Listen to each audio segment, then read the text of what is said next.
দেখেন দেখেন কত বেশি ভালোবাসা থাকলে বুকের সঙ্গে জড়ায়ে রাখে পাখিকে। একটা পাখির চাইতে তো মানুষ ভালোবাসা পাওয়ার অনেক বেশি যোগ্য, অসংখ্য বেশি। আসেন আমরা সকলেই পাখিকে ভালো তো বাসবো, আল্লাহ পাকের সকল সৃষ্টিগুলোকে ভালোবাসবো, তার সাথে সাথে আমরা মানুষদেরকে ভালোবাসবো নেক নিয়তে। সকল বন্ধুর কাছে এই অনুরোধ রইল বন্ধু, যদি একটু ভালো লাগে তাহলে লাইক কমেন্ট শেয়ার চাই।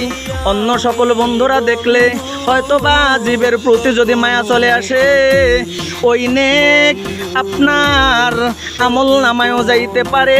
একটু শেয়ারের কারণে, একটি শেয়ারের কারণে আমাদের নেক অনেক দরকার আছে বন্ধু। সকলেই আসেন আমরা দুনিয়ার পাশাপাশি অনন্তকালকে ভালোবাসি, আল্লাহর বিচারালয়কে ভালোবাসি।